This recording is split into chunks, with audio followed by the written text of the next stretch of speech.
सही बच्चों को नमस्कार। हम बात कर रहे थे नीट के जो पीवाईक्यूज पूछे गए हैं प्रीवियस ईयर क्वेश्चन के, उनका सोल्यूशन प्रोवाइड कर रहे थे। उसके तहत इलेक्ट्रिक चार्जेज एंड फील्ड, ये क्लास 12th का पहला चैप्टर है, इसके क्वेश्चन डिस्कस कर रहे थे। ठीक है, इसके कुछ क्वेश्चन हम डिस्कस कर चुके हैं, उनको इसी प्लेलिस्ट में डाल दिया है। जो प्लेलिस्ट बनी होगी इलेक्ट्रिक चार्जेज एंड फील्ड की, उसमें देख लीजिएगा। अब बेसिक खिदमत है, नेक्स्ट क्वेश्चन देखिए। ये आपका 2000 में क्वेश्चन पूछा गया है और सेम क्वेश्चन बिल्कुल डिटो सेम 2012 में पूछा गया है।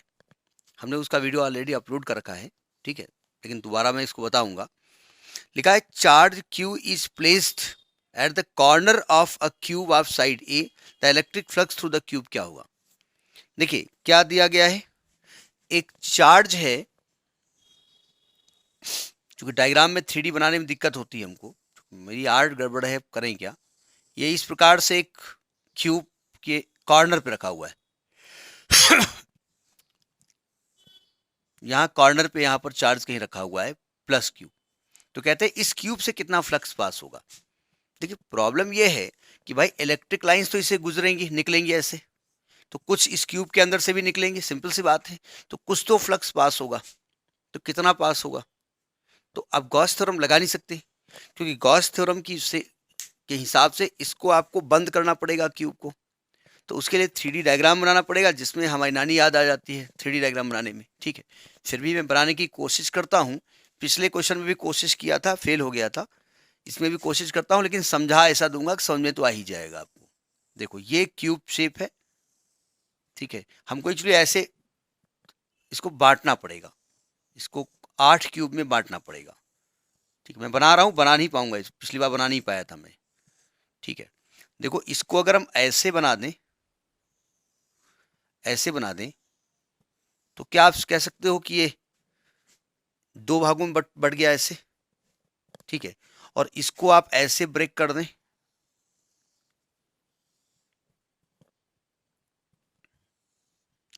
तो ये 4 भागों में बढ़ गया। ठीक है, अगर प्रैक्टिकली समझो तो एक सरफेस ये, एक सरफेस ये, एक सरफेस ये, 3 दिख रहे हैं और 3 पीछे दिख रहे होंगे, तो 6 सरफेस, मतलब 2 क्यूब ये हो गए। तो सामने 4 क्यूब दिख रहे हैं और पीछे 4 क्यूब दिखेंगे, तो 8 क्यूब हो जाएंगे। और चार्ज यहां कहीं बीच में रखा होगा, यानी 8 क्यूब से इसको बंद किया जा सकता है। अब आप कहेंगे बात समझ में नहीं आई, मत समझो, सुनो ध्यान से। आपका कमरा है, यही एग्जाम्पल वहां भी दिया था हमने, दोबारा दे रहा हूं। आपका कमरा है, ठीक है, किस शेप का है, क्यूब शेप का है। ठीक है, अब देखो अपने बीच में बिल्कुल सेंटर पे ऐसे एक दीवार खींच दो, ऐसे दीवार, सॉरी एक छत डाल दो, डाल दिया। नीचे, नीचे वाला पार्ट, ऊपर वाला पार्ट, छत ऊपर हो गई, तो 2 पार्ट में ब्रेक हो गया। ठीक, अच्छा, अब एक लंबी लंबी ऐसे दीवार नीचे से लेकर के ऊपर तक उठा दो। कितने कमरे बन गए, 4 कमरे बन गए।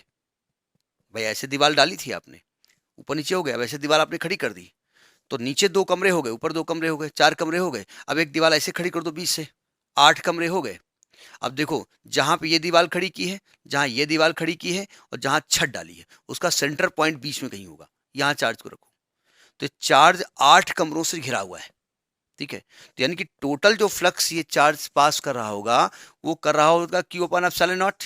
लेकिन ये 8 क्यूब से घिरा हुआ है, क्यूब तो एक ही आपके पास है, तो उसमें से आपका जो क्यूब है उससे कितना फ्लक्स पास होगा, क्यू अपॉन 8 एप्सिलॉन नॉट। ये डायग्राम समझ में नहीं आया होगा, हम जानते हैं, हमको भी समझ में नहीं आया, नहीं मेरे तो, मुझको तो आ रहा है, क्योंकि हमने बनाया है।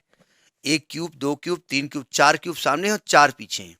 ठीक है, और दोनों का जहाँ चारों मिले हैं, उसका जो सेंटर पॉइंट है, जहाँ पर छत, ये दीवार और ये दीवार लंबी वाली, ये दीवार और छत जहाँ मिली है, उस पॉइंट पे आपने उस चार्ज को रखा है। तो 8 कमरों से घिरा हुआ है, और एक कमरे से जो पास होगा वो क्यू अपॉन 8 एप्सिलॉन नॉट है।